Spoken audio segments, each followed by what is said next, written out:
ready, right? Okay. Good morning, everybody, and welcome to the Tom Lantos Human Rights Commission hearing on the human rights consequences of the war on drugs in the Philippines. I would like to extend a special welcome to our witnesses, one of whom has joined us from the Philippines. We greatly appreciate your presence today, and we thank you for taking the time to share your expertise with us.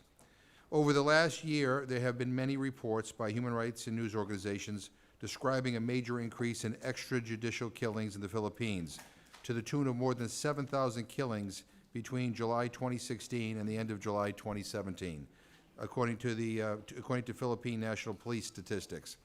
Often, these reports have been accompanied by photos, some gruesome, some unspeakably sad, like those on display here today. The killings are attributed to the anti-drug policies of the government of President Duterte. We should be clear what an extrajudicial killing or execution is.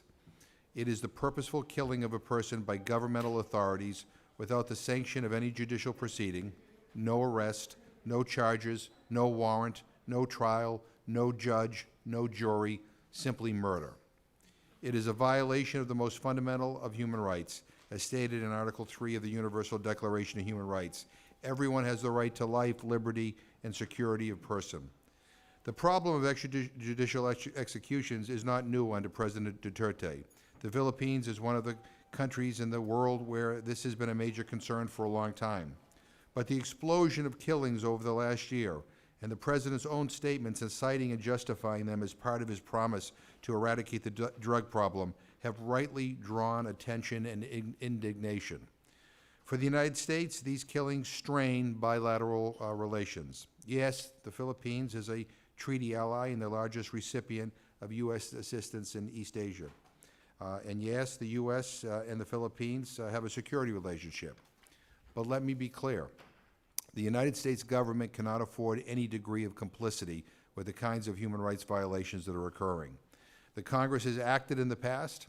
In FY 2015, the FMF funding to the Philippines Army was conditioned because of concerns with extrajudicial killings by the military and impunity for those responsible. Last fall, in light of Mr. Duterte's war on drugs, the U.S. government suspended counter-narcotics training to the Philippine National Police, both in general and to particular units, out of concern over human rights violations. If the Filipino government is truly concerned about illicit drugs, then alternatives to killing people in cold blood are readily available. For example, there are multi-stakeholder community-based prevention programs like those accompanied by the Community Anti-Drug Coalitions of America with U.S. government funding. There is legislation pending in the Philippine Senate that would require the country to address drug-related issues using a public health framework and to design evidence-based policies and programs. I would like to note that the current U.S. drug policy domestically also uses a public health framework. And as we will hear today, non-governmental groups in the Philippines also support a public health approach along with strict accountability for those responsible for human rights abuses that have occurred. Certainly, there are approaches to drug interdiction that, in principle, are consistent with the rule of law. So what is going on in the Philippines is not necessary in any sense of the word. Many countries in Southeast Asia and in other parts of the world have adopted different approaches to the problem of illicit drug use. No other country, and I repeat that, no other country comes to mind where people are assassinated in the streets in the name of fighting drugs, and leaders brag about it as a good thing. A couple of months ago in May, the Philippine government and the National Police began releasing, quote, revised numbers of those killed in the drug war between July 2016 and March of 2017. Basically, the number of those killed has gone down, and the number of cases, quote, under investigation has gone up. But when the way a problem is measured suddenly changes mid-course, it raises doubts about the quality and truthfulness of what's being reported. One way to clarify the truth would be for the Duterte government to allow credible, independent investigations into the killings. The government could start by accepting the request of the UN Special Rapporteur on extrajudicial killings for a country visit, pending since last October, and do so without imposing unreasonable conditions. That would be a good faith step forward. Let me say that we recognize that drug-related killings are not the only human rights issues in the Philippines. The State Department's 2016 Human Rights Report offers a long list of other problems, including harassment and threats against human rights defenders, the killings of journalists, human trafficking, and more. And there is a badly managed conflict in Mindanao. All of these problems are worthy of attention. One thing they have in common is the failure of the judicial system to provide recourse for abuses. So President Duterte, by all accounts, seems to not have a high regard for human rights. And I think it is important for members of Congress in a bipartisan way to make our concerns known and make them known loudly and clearly. And I certainly believe very strongly that a man with the human rights record of President Duterte should not be invited to the White House. And if he comes, I will lead the protest because, again, I mean, we ought to be on the side of advocating for human rights, not explaining them away. I want to close by noting that today we have received a statement from a survivor of an attempted extrajudicial killing, Efron C. Murillo. Mr. Murillo is the lead petitioner before the Philippine Supreme Court in the first legal challenge to President Duterte's war on drugs. The statement describes Mr. Murillo's experience. He witnessed the killing of several friends and was wounded himself, and this statement will be entered into the record in full. The case is a test for the Philippine judicial system, and we will follow its progress with interest. At this point, I'd like to yield to the co-chair, Congressman Randy Hultgren. I want to thank Co-Chairman McGovern for his work on this and so many other issues. Good morning and welcome to the Tom Lantos Human Rights Commission's hearing on the human rights consequences of the war on drugs in the Philippines. I too want to thank our witnesses for taking time to share their expertise with us and furthermore for dedicating their lives to ensuring the preservation of human rights around the world. According to the country report on human rights practices for 2016 by the Department of State, there has been a significant increase in the number of extrajudicial killings in the Philippines over the past year. And while extrajudicial killings are not new to the Philippines, the recent increase has been referred to as an appalling epidemic by the United Nations High Commission for Human Rights. Under President Duterte, the Philippines government launched its Operation Open Barrel campaign in 2016 as an alleged war on drugs. To date, police have killed 7,000 alleged drug dealers and users without bringing charges and without trial. The Philippines is a valuable ally to the United States and is the largest recipient of the United States assistance in East Asia. For these reasons, it's paramount that human rights violations are not an unintended consequence of the war on drugs. Human rights are fundamental. Every person is born with dignity. As such, they should be afforded the protection and due process of the law. It's our obligation to not only advocate for, but to defend those human rights, which include freedom from torture, unjustified imprisonment, summary execution, or persecution as stated in the United Nations Universal Declaration of Human Rights. I look forward to learning more from the panel and to hearing the experts' policy recommendations for ways that the Commission and Congress can maintain bilateral cooperation with our ally without jeopardizing human rights in the Philippines. So thank you all for being here. Thank you for your work. I look forward to learning more and figuring out what we can do together. With that, I yield back. Thank you very much for your statement. And before I introduce the panel, I would like to formally submit all the witnesses' testimony into the record. I also submit the following items for the record: a letter from the Embassy of the Philippines in Washington, D.C., and a publication prepared by the Office of the Secretary of Foreign Affairs of the Republic of the Philippines entitled The Real Numbers. I would like to also submit Philippine Senate Bill number 1313, laying out a public health rights-based approach for helping people who use drugs. As well, I would like to insert in the record the Lancet Commission study titled Public Health and International Drug Policy, published in March of 2016. I'd also like to submit the UN Office of Drug Control and the World Health Organization's discussion paper entitled Principles of Drug Dependence Treatment, dated March 2008. I'd like to also submit the joint statement on compulsory drug detention and rehabilitation centers issued by a number of UN entities in March of 2012. The statement from the Institute for Policy Studies prepared by Sanho Tree, fellow and director of the IPS Drug Policy Project. A statement from the Community Anti-Drug Coalitions of America on their collaborative prevention work in the Philippines, and a statement from the Ecumenical Advocacy Network on the Philippines on the general human rights situation in the country. Additional statements may be forthcoming. Now I would like to turn to our witnesses. Elisa Carlos is the spokesperson of the In Defense of Human Rights and Dignity movement and the Campaigns and Advocacy Officer of the Philippines Alliance of Human Rights Advocates. He has been a human rights advocate for some time, and we appreciate his courage and we appreciate him being here. Matthew Wells is the Senior Crisis Advisor at Amnesty International, where he undertakes human rights investigations in situations of armed conflict and major crisis. He was the co-researcher and co-author of Amnesty's January 2017 report on extrajudicial killings in the Philippines. Philim Kine, did I get that right? Yes, sir. All right. I'm Irish. I should be able to do it, right? I mean, is a deputy director in Human Rights Watch's Asia Division. Kine worked as a journalist for more than a decade in China, Indonesia, Cambodia, and Taiwan prior to joining Human Rights Watch in 2007. He's written extensively and spoken publicly on human rights issues, including military impunity, media freedom, transitional justice, corruption, and extrajudicial killings. And so he's an adjunct professor at the Roosevelt House Human Rights Program at Hunter College in New York City, and we are happy to have all of you here. Why don't we begin with Mr. Carlos, and welcome. And make sure your microphone is on. Yeah. Thank you so much. Warm greetings of solidarity to all.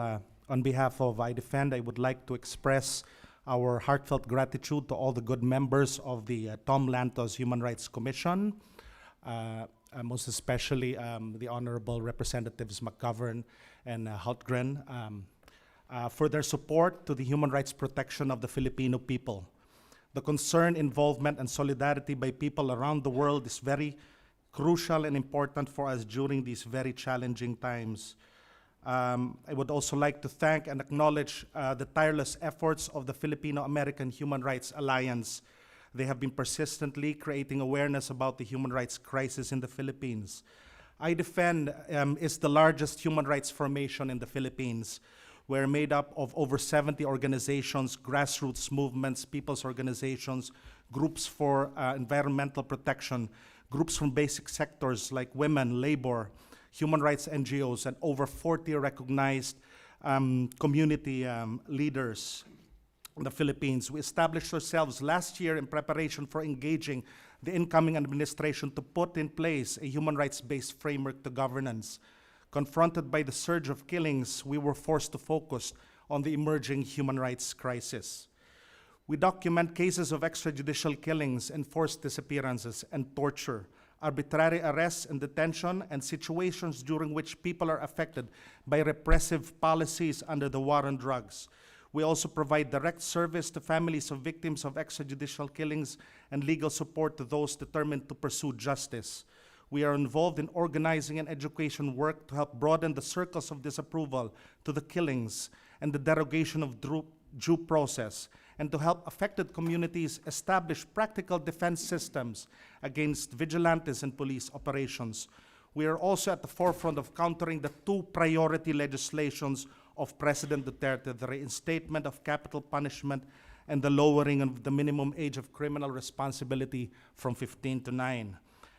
Having I Defend formations nationwide, our daily documentation and monitoring work at the very affected communities confirm without a shadow of a doubt that President Duterte and other high officials of the land, having had defined a particular section of Philippine society worthy of elimination, have effectively put in place a de facto social cleansing policy whereby police and vigilantes are not only encouraged but rewarded and forced to commit extrajudicial killings. Part of the design of this permission structure for mass murder is limiting the killings to the most vulnerable and impoverished sections of Philippine society, the unseen and the unheard. We affirm the view that the human lives cost of this war on drugs, which has already claimed more victims than most genocidal campaigns in Southeast Asia's recent history, constitutes crimes against humanity. December 2016 figures show that 6,000 have become widows or widowers, 18,000 sons or daughters fatherless or motherless, or have become orphaned altogether, many of whom have witnessed the killings. You have 12,000 parents who have lost sons or daughters, and at least 32 documented children killed, and these are just the documented ones. The Philippine Center for Investigative Journalism, a reputable institution, made an in-depth analysis of the recent government-promoted statistics year, and their findings revealed blatant inconsistencies and a deliberate attempt to conceal the magnitude of the killings, as well as a manipulation of the figures of drug abuse incidents in the Philippines. I can share a bit about this unusual slipping and sliding of values related to the what has been officially submitted, the real numbers, PH, later. Cases we handle point to strong links between the police and the vigilante killings. This police vigilantism arrangement allows President Duterte and other officials to disclaim legally any involvement, but nonetheless, in the public's eye, still claim these as accomplishments by the state. This Skill Society's undesired program is this administration's signature and defining policy and is the only one fully articulated and seriously implemented. The daily killings and the president's kill rhetoric, both having dire lasting effects, have made human life cheap in the Philippines and is dehumanizing everyone in Philippine society. Our collective sociopathy and desensitization worsens as days goes by. Our young are learning the wrong values. We threaten to transfigure the mindsets of our entire policing establishment, transforming even the most decent and law-abiding police officer into butchers. We threaten to throw out the window the decades of human rights education work by human rights groups and the Commission on Human Rights. It has become more difficult for human rights groups and the CHR to work constructively with various government agencies as we did before due to this president's aversion to human rights. The routine disregard for due process and institutionalized impunity under this alternative justice dispensation system has endangered everybody in Philippine society. The social cost of this drug war cannot be overstated. This war against the poor has led to the worsening of the other gravest human rights violations. We note the trend rise of enforced disappearances of drug suspects, subsequently surfing dead with signs of having been heavily tortured. So you now have the three of the gravest forms of human rights violations in single cases. The president's buildup and politicization of the drug issue and exploitation of a distorted patriotism has already spurred pockets of well-organized extremist nationalist groups locally and in various countries around the world in places with Filipino migrant populations. This coexists with a well-financed propaganda machinery that is effective in spreading fake news, lies, and half-truths at the local level and international level. A nationwide grassroots drug and crime surveillance structure, the Masa Masid, has also been put in place, drawing in further citizens' involvement in the drug war. Given that the two other branches of government have become co-opted to and subservient to the president, it is now civil society and a handful of courageous legislators providing critical opposition. We note that not only state violence is clearly on the rise, but intolerance to criticism and opposition as well.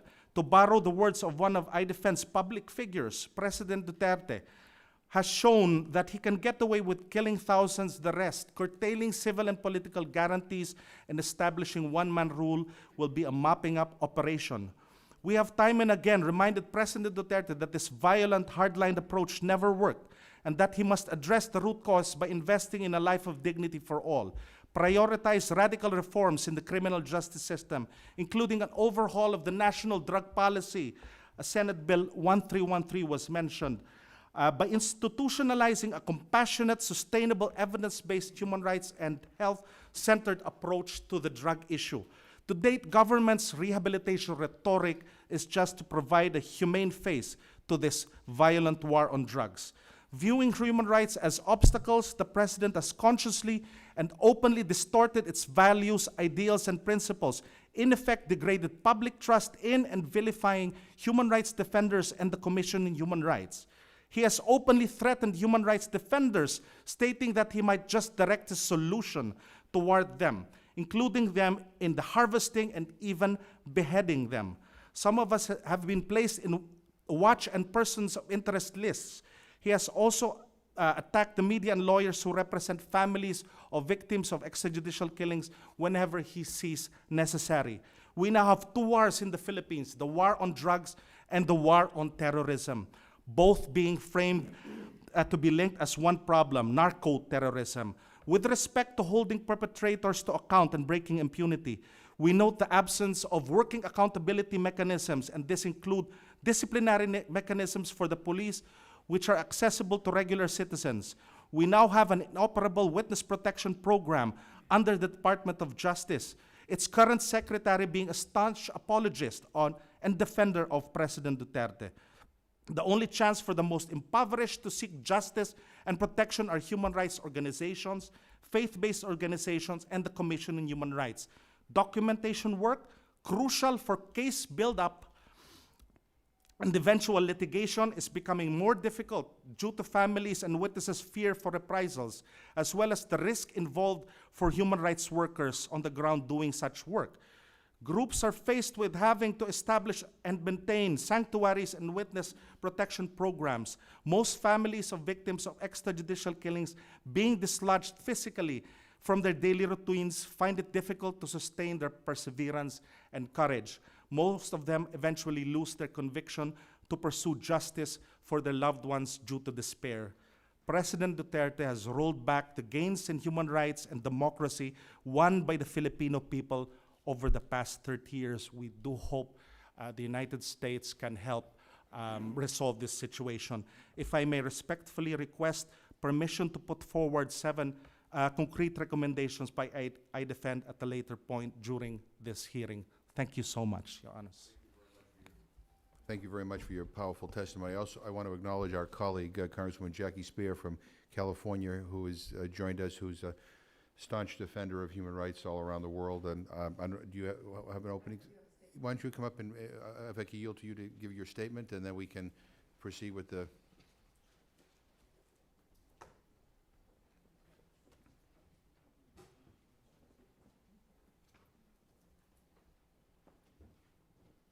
I want to thank co-chairs for creating the opportunity for the Filipino community in the United States to come forward and draw attention to this horrific set of circumstances, and for your leadership in the Tom Lantos Human Rights Commission. As many of you know, Tom Lantos was the congressman in the district that I represent, and there's not a week that goes by that I'm not reminded of the extraordinary contributions he made to this country and around the world in terms of drawing attention to human rights violations. I was very impressed with Elicer Carlos's presentation, and I'm sure the others will be as powerful. I regrettably have to chair another subcommittee, so I'm going to have to leave, but I have staff who will remain in the room. My district is home to the largest Filipino community in the continental United States, and I've heard increasing concerns from my constituents who were appalled by the human rights violations taking place under Philippine President Rodrigo Duterte's regime. I'm also deeply troubled that the president of our country has invited President Duterte to the White House. Mr. Duterte's murderous extrajudicial campaign has drawn condemnation from around the world, except from President Trump, who has had, quote, a very friendly, unquote, conversation with a man who once said, quote, I don't care about human rights, unquote, and who called President Obama a, quote, son of a whore, unquote, for speaking out against atrocities President Duterte has committed against his own people. The latest estimates of the number of deaths related to the drug war run as high as 8,000, based on figures released by the police and independent counts by human rights groups. We need to call this deranged policy out for its state-sanctioned vigilantism that contravenes the rule of law and damages the international standing of the Philippines. All this being said, I remain proud that the Philippines is one of our closest allies, but also deeply concerned that this great country is falling prey to bloody demagoguery. President Duterte's campaign of vigilantism and extrajudicial execution is unacceptable in a modern society. It is critical that both the Congress and the President condemn President Duterte's unacceptable human rights abuses in the strongest possible terms, and to take concrete action to ensure that the United States is not enabling these practices. I'm heartened by the bipartisan introduction of S-1055, the Philippines Human Rights Accountability and Counter-Narcotics Act, into the Senate. This important bill would restrict the export of certain defense items to the Philippine National Police, support human rights and civil society organizations in the Philippines, and report on sources of narcotics entering the country. The next step is to introduce a bipartisan version in the House, and I'm working hard to promote that effort. We must also not forget the sacrifices that the people of the Philippines made during World War II, fighting alongside us, and the promises we made to them, committing that we would provide them with the veterans' benefits that they earned on the battlefield. This promise remains unfulfilled, and I continue to work to ensure that this promise is ultimately kept. I want to thank you again for putting a spotlight on this scourge of extrajudicial killings in the Philippines. Our country, your country, and the world are lucky to have all of you fighting for human rights for everyone. Thank you. Thank you very much for your statement, and we appreciate you being here. And I will now turn this over to Mr. Wells. Thank you. Thank you all very much. Co-Chairman McGovern, Co-Chairman Holkgren, other members of the Commission, thank you for holding this hearing today on the devastating human rights impact of the so-called war on drugs in the Philippines. It was a year ago that President Duterte took office, promising to fatten the fish of Manila Bay with the bodies of alleged criminals, particularly people who use or sell drugs. His rhetoric quickly became all too real. In the first 7 months, the Philippine National Police acknowledged thousands of deaths of alleged drug offenders, either during formal police operations or by vigilante-style killers. Those statistics are being manipulated today as an effort to hide the so-called drug war's enormous human toll, in large part because of the condemnation that came as a result of the tireless work by journalists and activists in the Philippines, like my fellow panelists from I Defend. Despite this obfuscation, 3 things are clear. The killings continue, the police remain above the law, and all of this is at minimum encouraged by the highest levels of the Philippine government. I've been part of a team at Amnesty that investigated the abuses of the so-called drug war. We released a report earlier this year titled, "If You Are Poor, You Are Killed." I'll focus my remarks on 3 specific aspects of our findings that I believe are particularly concerning, as well as on what we think U.S. Congress can do. First, there has been an economy of murder created by the war on drugs, with the police at the center. Our investigation found that police officers have received significant under-the-table payments for what they call encounters, in which alleged drug offenders are killed. A police officer in a drugs unit confirmed this practice in an interview with us, describing being paid on a scale depending on whether the target was a person who allegedly used or sold drugs. Killings carried out by unknown armed persons or vigilante-style killers are likewise often rooted in this economy of murder. We interviewed several paid killers who said their boss, the person who gives them their hit list, is an active duty police officer. Since President Duterte took office, the paid killers told us there has been an endless demand for their work. A recent investigation by Reuters likewise uncovered payments for killings carried out by the police. These payments suggest a level of organization and planning within the police and the government more generally. Amnesty International believes there is sufficient evidence to demonstrate that authorities at the highest levels of the government have in effect issued a license to kill. What makes this economy of murder even more disgusting is that the targets are overwhelmingly from the poorest segments of Philippine society, which is why many families we interviewed referred to it as a war on the poor. Second, the issue of police impunity. Despite thousands of killings and a pattern of other human rights violations by the police, there has been scant accountability. No police officer is known to have been convicted in relation to killings during anti-drug operations, and exceedingly few cases have even resulted in credible investigations.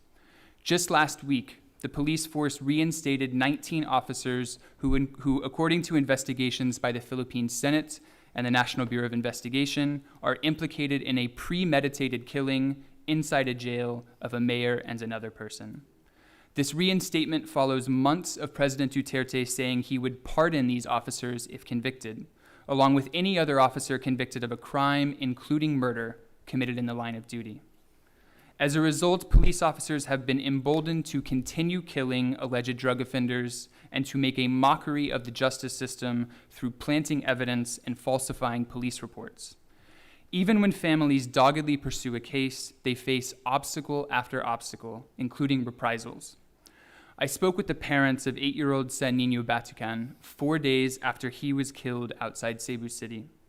San Nino was lying down watching television when unknown shooters fired at an alleged drug financer and missed.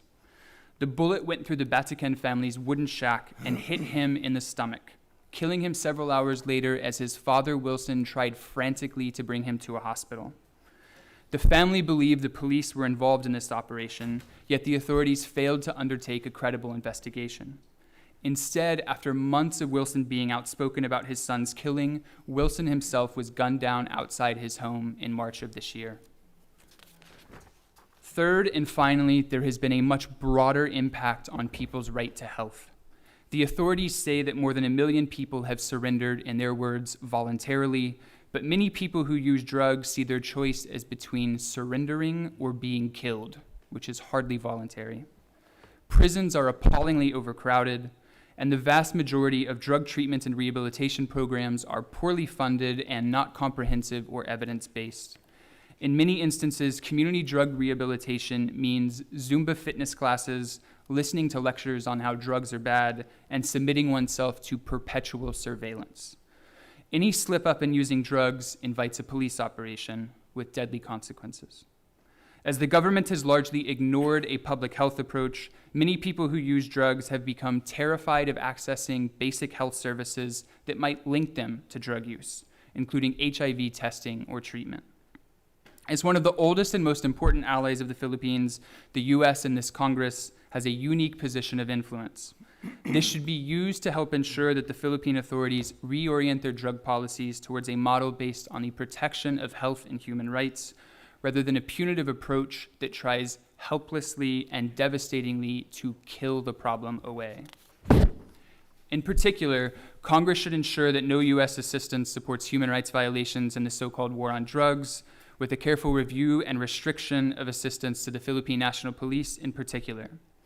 Congress could, for example, link any future assistance to progress in reforming the Philippine National Police and ending the impunity of police officers who commit or oversee unlawful killings. Congress should likewise support the efforts of Philippine human rights defenders and the Philippine Commission on Human Rights. Philippine civil society is at the front line, documenting the war's atrocities, fighting for accountability, and promoting a model based on public health. Congress's support, technical and financial, would amplify their impact and show they are not alone in this fight. S-1055, also known as the Philippines Human Rights Accountability and Counter-Narcotics Act of 2017, has promising provisions on each of these issues. We believe the House should look to build on these provisions in introducing companion legislation. Helping end the daily murder of people simply because they use or sell drugs, or used or sold drugs in the past, should be a bipartisan issue. On behalf of Amnesty, I would like to again thank the co-chairman for organizing this hearing and for this commission's consistent work in supporting the protection and promotion of human rights around the world. Thank you. Thank you for your excellent testimony. Appreciate it very much. Mr. Kine, welcome.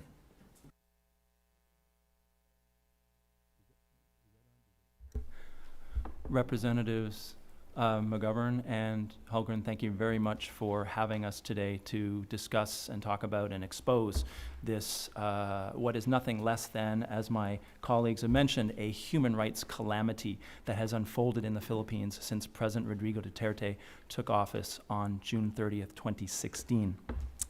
This is a critical moment for the Philippines in the sense that, as my colleagues have mentioned, there are thousands, untold thousands, of victims of this war, with a quote-unquote war on drugs, with zero accountability by and from the government. And the second reason why it's a critical time is that right now, the Philippine government has launched an intensive propaganda effort to essentially deny the reality of this brutal slaughter by essentially issuing a big lie technique of a blizzard of contradictory and confusing statistics about what's going on in the Philippines. And this big lie technique says three things. That number one, that the Philippines government is supporting rule of law. Lie. In fact, the Philippines government is demolishing rule of law and its protections. Second, that the Philippines government is dedicating itself to protection of the rights of its citizens. A lie. The Philippine government is violating on a daily basis the right to life of dozens of its citizens through this quote-unquote war on drugs. And three, that it's dealing with a drug problem in the Philippines. That's a lie. Philippines government and President Duterte say that they are targeting drug lords, that they are ending the drug trade in the Philippines. In fact, and they base that assertion on flawed or outright fabricated statistics about the nature of the drug problem in the Philippines. In fact, what they are doing is they have launched a war against the poor, as my colleague has said. The victims overwhelmingly are some of the poorest, most marginalized, most vulnerable citizens of the Philippines. They include people like this person, Althea Barbin, who was killed on August 31st while riding in the back of her father's motorcycle to buy popcorn. Her father was on a drug watch list, and she was gunned down with her father. And guess what? To the Philippines government and President Duterte, this is what they call collateral damage. There are many, many more of these child victims. And they constitute at least 7,000 victims of this quote-unquote war on drugs. The statistics are difficult to parse because the Philippines National Police and the Philippine government has issued this stream of contradictory and extremely conflicting and confusing statistics that are designed to defy any type of reasonable, verifiable analysis as to what's happening on the ground. How did we get to this point? Well, Philippines President Rodrigo Duterte was elected with 38% of the popular vote on a platform specifically promising mass extrajudicial violence as a quote-unquote crime technique. And he has delivered on that with a vengeance. And the result is we have thousands of these victims. And these victims, as I said, are some of the poorest people. But the key is who's killing these people? Well, the government admits that police are killing suspected drug users and drug dealers in what they call buy-bust operations, thousands of them. And it says, to a man, woman, and child, those victims all fought back, okay? And a certain percentage, they say that those people who've been killed are victims of rival drug gangs and inter-gang rivalry. Well, Human Rights Watch on-the-ground research in the Philippines exposed that as a blatant lie. And what's happening is that Philippines National Police and their agents are essentially organizing and committing death squad operations targeting urban slum communities, particularly around the metropolitan Manila area. And they are planting evidence such as guns and drugs and writing up these kills as legitimate drug operations. Now, the government's response to this is nothing less than incitement and instigation for more mass killings. Philippines President Rodrigo Duterte has praised these thousands of killings as quote-unquote proof of the success of his drug campaign. He has urged people, literally, he has told the public, if you know of a drug user or a drug addict, please kill them, because their parents will not have the heart to do so. He has said on the record that he's willing to kill up to 3 or 4 million drug addicts in order to pursue this quote-unquote war on drugs until he finishes office in 2022. He is not alone in this. Senior government officials such as Secretary of State Kalida, when he was confronted with these drug deaths and asked, what do you think of these thousands of deaths? He said, not enough. The Director General of the Philippines National Police, who has been urged to have an independent investigation, has rejected those calls by saying it would hurt the morale of the Philippines National Police. The Secretary Justice of the Republic of the Philippines is giving full-throated support for this approach, which is throwing rule of law under the bus and killing thousands of citizens. This is a triple crisis. We have extrajudicial killings. We have also thousands of people who have entered the penal system, the detention system, for fear of their lives. Young men whose only choice is to surrender to the police in the hopes that they won't be targeted next. So we have a Philippines detention system which can hold 20,000 odd people, which currently is filled with 132,000 people, 511% capacity. Absolutely horrific conditions of sanitation and health. The third issue that's really important is what we're seeing in the Philippines also is an attack on freedom of expression, specifically those who are courageous enough, like my colleague, Mr. Carlos, to challenge the narrative and to say this country is a country of laws, built on a constitution that protects the people.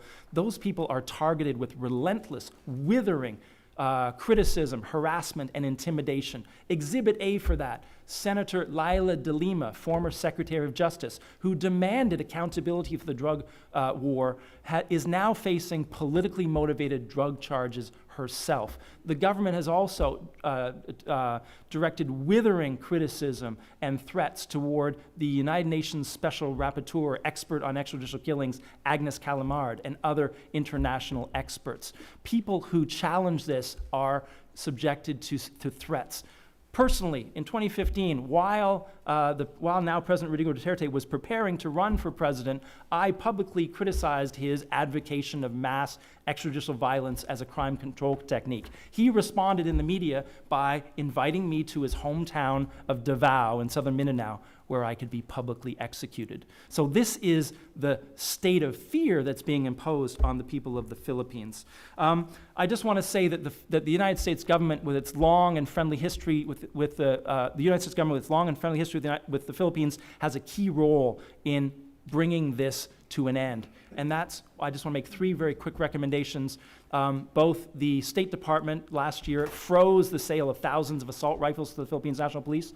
We would like to see those types of suspensions continued and reinforced. The Millennium Challenge Corporation has deferred a decision on extended funding to the Philippines government because of concerns about the drug war and human rights. We would like to see that continued and reinforced. The Congress has a very important role in imposing restrictions on aid, particularly to the security force and the Philippines National Police, based on strict benchmarks, human rights benchmarks. And Congress can also instruct the Secretary of State to take that same approach and convince United States allies to do likewise. We were very gratified that on May 4th, Senators Rubio, Cardin, Schatz, and Mackey introduced the Philippines Human Rights Accountability and Counter-Narcotics Act, which calls for restrictions on aid to the police, which calls on support for human rights defenders in the Philippines, such as my friend Mr. Carlos, and to urge a public health approach to the problem of drug dependence. We would very much like to see a congressional attempt to do that. So we have both houses working in lockstep to bring some type of accountability. Make no mistake, sir, today this hearing is putting the fear into the government of President Rodrigo Duterte. They do not want you to shine this light on this abusive mass slaughter. So what we do today is absolutely critically important. So I want to thank you very much for your attention today, and I'm happy to answer any questions you might have. Well, thank you very much for your powerful statement, and to the entire panel. I mean, thank you very much. I mean, you've made a very compelling case here, and it has given this commission a great deal to think about, and I think it is going to compel us to figure out how we can respond more effectively. My colleague, Co-Chair Hultgren, has another appointment, but so I want to yield to him for questioning first, and then I'll finish up. Thanks. Thank you. And again, thank you all so much for being here. Just have a couple brief, I've got many questions, but unfortunately I'm gonna have to leave in a few minutes. So want to just address Mr. Carlos, if I could, to you. Thank you for your work. Wonder if you could just talk, and Mr. Kine talked a little bit about the situation for human rights defenders in the Philippines. Wonder if you could talk about safety, security for those who are speaking up. And then also what you all most need from the international community, specifically from the United States, but from others in the international community. What type of help is most beneficial in this battle? Thank you so much, Your Honor. Essentially, in the Philippines, President Duterte sent a clear message to human rights defenders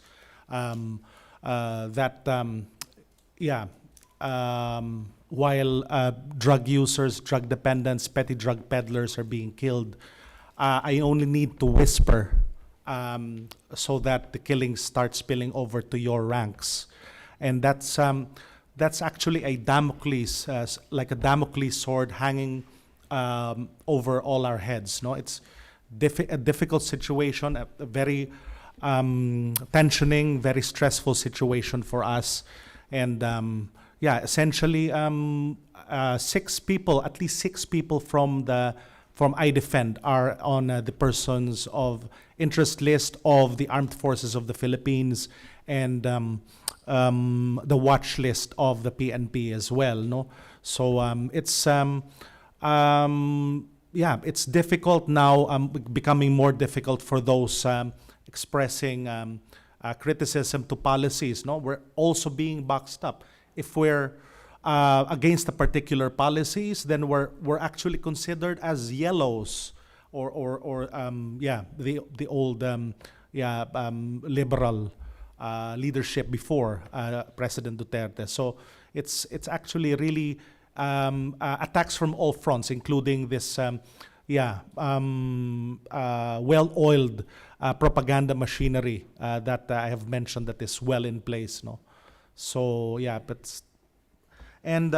just for the recommendations, and I share the same, some of the same recommendations is, for the U.S. Congress to make a clear statement, again, calling on President Duterte to stop the killings, the incitement to violence, stop dehumanizing drug dependents, stop threatening human rights defenders, enable the Philippine National Police to return to the rule of law and respect for due process, and undertake affirmative action to resolve the vigilante killings. We're also strongly recommending and requesting the passage of the Philippine Human Rights Accountability and Counter Narcotics Act, 1055, which withdraws all support to the Philippine National Police for counter narcotics and terrorist operations by way of firearms and funding, and provides support to human rights organizations, and establishes in the future this human rights-based, compassionate, health-centered approach to the drug issue, no? Based on the harm reduction strategy. We are also recommending that perhaps the U.S. Congress can set up a delegation to, in the future, near future, conduct a fact-finding mission in the Philippines. I'd like to mention that there are now 4 members of the European Parliament in the Philippines actually visiting. Also, Senator Laila de Lima in detention. They are there to evaluate the human rights crisis in the Philippines. We also recommend the cancellation of President Duterte's state visit to the U.S. in October, thereby sending a clear message that the mass killings and systematic violations of human rights in the Philippines are unacceptable, and that this is a collective concern of the global community. We'd like to request the support to help the Philippines strengthen our investigative and forensic capacities of our law enforcement agencies by taking into consideration and incorporating relevant provisions of the Minnesota Protocol on the investigation of potentially unlawful deaths. The revised United Nations Manual on the Effective Prevention and Investigation of Extralegal and Arbitrary and Summary Executions. And the last 2 points is to help ongoing efforts in the Philippines to put in place this health-based framework diverting drug dependents, no? And drug users from the violent, prone police of the criminal justice system to the health programs. And provide assistance to human rights groups involved in helping families of victims by way of psychosocial and legal support as well as protection. Thank you very much. Thank you. Mr. Kine, if I could ask, and this is a big question, don't expect to get a full answer on this, but would like to just continue the conversation. My office and I, at different times, go through different books together. We're just finishing today, actually, a book, The Locust Effect by Gary Haugen with International Justice Mission, but just talking about the impact of violence on the poor, disproportionately so, and especially when there's loss of rule of law, when there's loss of trust in police. I wonder if you could just talk a little bit about what the perspective is of most people who live in the Philippines, of how they view the police, and then also those who are serving as police. Is there any pushback from within of saying, you know, we're losing our way, we're no longer protecting the people we're supposed to, but instead, you know, getting pushed to do something that is against what their fundamental responsibility is. So any thought, I guess, of what we can do, I guess, to get law enforcement working once again there, and then how the people in the Philippines are seeing local police. Yeah. So I think it's worth noting that for a very long time, the Philippines National Police has been recognized by Philippines Official Commission on Human Rights as the most abusive agency in the government. It has a long and ignoble history of involvement in extrajudicial killings, in torture, and those problems, issues, abuses, of course, have increased exponentially with this quote-unquote war on drugs. In terms of the impact, and so what I want to say in terms of how we deal with that, our view at Human Rights Watch is that the Philippines National Police and the government of President Rodrigo Duterte absolutely unable or unwilling to bring the needed accountability for these massive crimes. And what's needed is a United Nations-led international investigation. That's one of the key asks we're asking, and that's something, of course, that the U.S. government can have a role in bringing about. With regards to the people who are affected in those urban slum areas, which are the epicenter of the killing zones. I don't overestimate or exaggerate when I say that really there is an element of really deep fear. I know that in certain areas right now, because the modus operandi of the police is to kick in the door of these rough dwellings, the door closes, and then someone gets shot, and the police say he pulled a gun and here's the evidence. There are communities in Manila where everyone sleeps on the street. Everyone sleeps outside. So when the police come, everybody can see what's going on, and it hopefully reduces or mitigates the risk of being extrajudicially executed. And this is something, these are issues that we have documented in our recent report. And if I may actually take the opportunity, I'd like to enter this into the congressional record, if I may. Thank you. Well, again, thank you all so much for being here. I yield back. Well, thank you. So you can imagine that the Lantos Human Rights Commission gets lots of people, not only organizations, but individuals from all over the world send us testimonies and statements about what's happening in their respective countries, and the Philippines has been no exception. And listening to your testimonies here today, it only reinforces our view that this human rights situation in the Philippines is appalling. I'll repeat what I said at the beginning. I think here in this country, we need to be loud and clear that we find all of this appalling and unacceptable. I support the Senate bill, and I think we need one here in the House, and we're having conversations with people on the Foreign Affairs Committee to figure out who's the right person to to introduce it. If we can't find anybody, certainly we will do it on this commission. But we want not only an introduction of a bill, we want it to move through committee and to have hearings and to be voted on the floor. So rest assured, all three of you mentioned that legislation. We will make sure that there is a counterpart in the House. I also believe that it was a mistake for our current administration here in the United States to extend an invitation to President Duterte here, and I will repeat what I said at the beginning. If in fact he comes here, he can expect to be greeted with large numbers of protesters, including yours truly. Because I do not think what is happening in the Philippines in terms of human rights represents the values of the people of this country.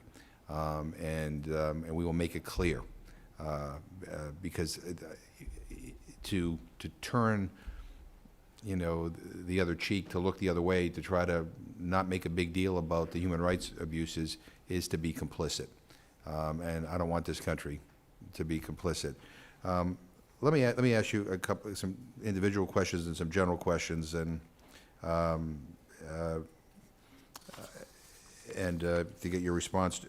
Let me ask all of you up front about this issue of methodology, because we're hearing about everyone's not playing a numbers game, and by the way, the Philippine government isn't the first to try to manipulate numbers. Lots of countries that have lousy human rights records manipulate numbers. But let me ask you, I mean, can you describe the methodology that your organization uses to document human rights violations that are said to be occurring in the Philippines? Explain how you arrive at the numbers that you put in your reports and that you put in your testimony. And how would you respond to those who question the data on killings presented by non-governmental organizations? And you've all kind of mentioned that one response of the Philippines government to the controversy over the killings attributed to the war on drugs has been to adjust its own methodology for counting and attributing deaths. And I'd like your comments on the changes the government has implemented. Do the changes contribute to increased transparency of what's occurring? If so, how? If not, why not? So I think all three of you can comment on that. I don't know who wants to go first, but Mr. Wells? Great, thank you. In terms of our methodology at Amnesty and how we did this report, similar to what Phelim described for HRW, this was on-the-ground research in the Philippines. And when we speak of summary executions or extrajudicial executions, it is based on first-hand accounts from people who were there, people who witnessed exactly what happened at the moment the person was killed, either by the police or by these vigilante-style killers.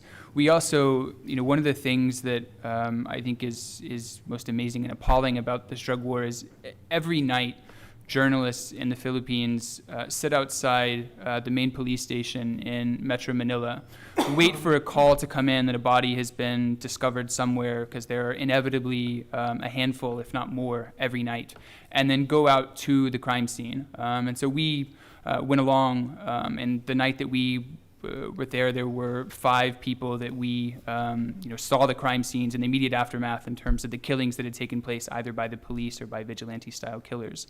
And so the methods that we have undertaken, that journalists undertaken, are based on this, going to the site, speaking with people who were direct witnesses to what happened, to understand exactly what happened. We also, in almost all of our cases, either got official police reports or through media reporting in which a police official was quoted to get their side of the story, which, as my colleague Phelim said, always talks about a person trying to fight back, despite the fact that consistent witness accounts show that, in fact, the police are often barging in, and as someone is on their knees attempting to surrender, the police gun them down in cold blood. In terms of the wider data, for the first 7 months or so of this quote-unquote war on drugs, the police were very forthcoming with publishing statistics. They were very open about the number of people that were being killed in their operations or the cases that they were investigating with vigilante-style killers. It was after condemnation from journalists, from human rights groups, that we saw a real retrenchment in how they were open in terms of these statistics. But even now, if you look at the statistics that were submitted, they acknowledged more than 3,000 police operations with people being killed themselves today, which again doesn't take into account the vigilante style killings. So even if you take their figures, which are now being manipulated and being lowballed, we're talking about, as Phelim said, a human rights calamity. I'll stop there and pass to Phelim. Mr. Carlos? Put your mic on, though. Yeah. It's a wonderful question, sir. Well, basically, IDefend has chapters nationwide. Of course, we're not able to cover the documentation of everything in the Philippines, but yeah, we're in most urban centers, no, urban poor centers in the Philippines, and yeah, our documentation work gives us somewhat of a good picture of what is happening. Some of our organizations, like the Task Force Detainees of the Philippines, the oldest human rights organization in the Philippines, specializes in documentation work, and we use specific standards, no, including the Istanbul Protocol, Minnesota Protocol, and other standards that are evidence-based in our documentation and monitoring work, no. Essentially, the cases that we handle, as well as interviews with people at the community level, provide us, essentially our data, statistics, and also from having had worked for years constructively with the Philippine National Police and the Armed Forces of the Philippines, even jail and prison officials. We have actually good links with those who are police officers, actually, who are concerned about the situation, and we get inside information from them as well. And we're confidently able to assert our observations and what we come out with publicly, no? Essentially, if I may request, also the good research work, the analysis of the Philippine Center of Investigative Journalism to be entered officially. Okay, without objection. Yeah, this actually reveals Okay, good. the way they're manipulating the figures. Mr. Kind, and the ad? Yeah, so I echo everything that my colleagues have said, but I want to point out something very important, and that is, as Matt has mentioned, the police were very eager, and the government, they were proud of trumpeting these killing figures up until a very important moment, and that was when Philippine National Police drug operations personnel abducted, using a false drug warrant, a South Korean businessman, took him to Philippines National Police headquarters in central Manila, strangled him to death, cremated his body, and then started extorting money from his now widow over a period of weeks. When this was revealed, the government stopped, put a temporary pause on the drug war, and after that, they temporarily stopped issuing statistics, because they realized that the South Korean government, a major investor, a major ally, was not pleased about the fact that Philippines National Police were targeting one of their citizens. So this is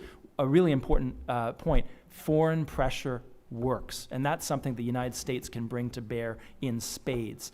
The other issue I want to mention with regards to statistics, because both Mr. Carlos and Matt have mentioned this idea about the police statistics, but the very foundation of this so-called drug war is itself based on flawed or fabricated statistics. You know, President Duterte says that the Philippines is about to become a narco state, that there's a drug emergency. And he uses figures. He says there's 4 million drug addicts in the Philippines. If you look at official government statistics, they estimate that there are about 1.8 million drug users, not even addicts, not people who are dependent, but people who have used drugs.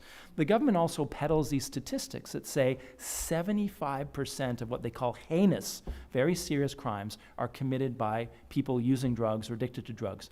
There is zero statistical basis for these types of assertions. So these are statistics that are used to fan and to incite public concern and to justify the unjustifiable. Just one final point.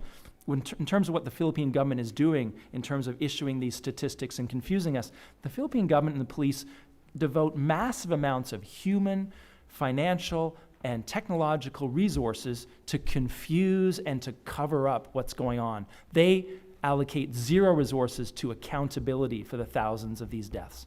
Thank you. They just called vote, so I'm going to ask you a few questions, but this kind of rapid response. I want to get a couple of things on the record. Just very quickly, I mean, we have, U.S. has an embassy in the Philippines. I mean, from a human rights perspective, are we speaking out? Are we engaged? Are we showing up to crime scenes? Are we pressing these issues, or are we not? Yeah. Not that I am aware of. Okay. Actually, the diplomatic community in general in the Philippines Is too is quiet. quite modulating themselves with respect to this, given the sensitivity of the concern. Mr. Wells, how would you grade our response at the embassy in terms of responding to some of these human rights concerns? I would agree with Mr. Carlos' remarks. I mean, I think there was time last fall as this was really rising when the Obama administration was outspoken. Over the last 6 to 7 months, I think that outspokenness has diminished greatly.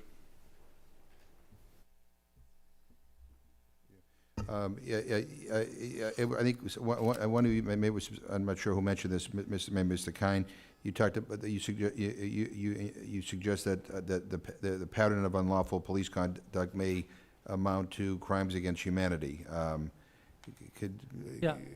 Yes, sir. That is our assessment and conclusion that President Duterte and senior government officials are guilty, are complicit in incitement and instigation of mass killings.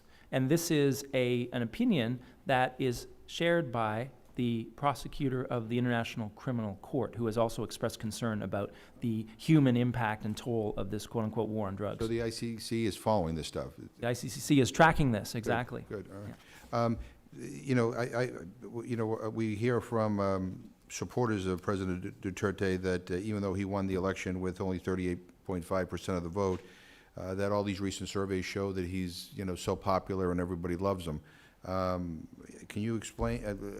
I've seen some reports that have been provided to us that his popularity is at 77%, and I mean, can you comment on the popularity question? We see actually two concrete reasons why the president still is enjoying being able to operate on such a strong support base, his popularity. First is that, the lack of the democratization of essential services, the radical reforms, social reforms, as well as the equitable redistribution of the nation's wealth that the EDSA revolution promised to our people. So the opportunities to get people out of poverty were never there during the past administrations, from EDSA up to President Duterte. So the elections last year, which installed him, actually was a repudiation of the old regimes, and Filipinos actually look towards a hero, somebody that provides them hope. And of course, his foremost, and only, I think, platform, of course, together with, to end corruption, but his foremost platforms were the issues of crime and drugs. And if you take a look at it, the most affected by crime and drugs in the Philippines are also the most impoverished communities, unable to get themselves up in private subdivisions to pay for private security. So when a mother in the Philippines from an urban poor area experiences a crime and she complains to the police, in most cases the police wouldn't do anything and even try to exploit her. So that is why so many Filipinos desperately now frustrated with the criminal justice system, subscribe to this alternative justice dispensation system, Davao forged, that this president has to offer. So we have just a very few minutes before, and there's a long series of votes, so it'd take us over an hour. I'm not going to keep you guys here, but I want to give you all an opportunity very quickly to put anything else on the record that you think is important that this commission should know. I'll begin, Mr. Wells. I just want to echo something that Phelim said about the climate of fear that exists in many of these neighborhoods. And when you're talking about public opinion polling, some of these same polls show, I think it was a month or two ago that I saw one, more than 70% of people in the Philippines fear that either they or a loved one will be killed in the war on drugs. And I think that speaks to just how pervasive the fear that's been created by this so-called war on drugs. Mr. Yeah. Kine? And I would just make the point that we can't speak for the verifiability or accuracy of those popularity Yeah, and polls. I'm not, Right, exactly. I'm not presenting them as true. I'm just Exactly. saying No, no. that's the. But it's an important point Right. because that's what the government says. Say, look, okay, like this is happening, but he is very popular. Well, what we know is he probably has pretty solid support amongst that 38% who voted for him. But we also know that when you look at how people who challenge the narrative of this abusive war on drugs, what happens to them in terms of intimidation, harassment, the imprisonment of a senator, I would say that it's quite likely that people are afraid to speak up and afraid to challenge this leader and that current leadership. And the second thing is, it's also important to recognize that you don't have to look very far back in history to see that some of the grossest abuses of human rights around the world have, in many cases, had a lot of popular Right. backing. And there's a difference between popularity and legitimacy. President Rodrigo Duterte was elected to protect and enforce the rights and freedoms of the Philippine Constitution. Instead, he's steamrolling them. And just like, for example, in the United States, a majority of Americans support torture. The United States does not torture people because it's illegal by domestic law and illegal by international law. So you don't rule by popularity. Absolutely. Thank you. Last word, Mr. Carlos. Well, basically, President Duterte exploited a very disoriented public, no? We're at the juncture now, and basically, we actually on the ground, there is already a remonstration, a mindset shift, especially in the most affected communities. But these most affected communities are, of course, the unseen and the unheard ones. What is on social media actually creates an illusion, his popularity. So we believe that there are many Filipinos silent, and we would like to encourage the American public as well as Filipino Americans to come forward to help break the silence of Filipinos back in the Philippines. This situation is bringing everybody in grave danger back home, no? Well, thank you very much. And I'll close by saying, one of the reasons why I asked earlier about methodology is I wanted to make it clear, because people are watching this as well as in the audience, they're watching it on TV or on their computers, but the information that you bring to us today is not third hand, fourth hand. I heard it, in a hallway somewhere. I mean, this is professional, investigative human rights work. This is real, and people ought to understand that this is real, and it's disturbing. And secondly, I think this hearing only reinforces my view that we need to be more engaged on this issue. And so we will follow up on your recommendations, and if you have additional recommendations down the line, please let us know. But we will be working with our Senate counterparts to figure out how to introduce legislation here. We will continue to press the administration to not welcome President Duterte to the United States, and we will continue to raise our voices on these individual cases. So I thank you all for being here, and the hearing is adjourned.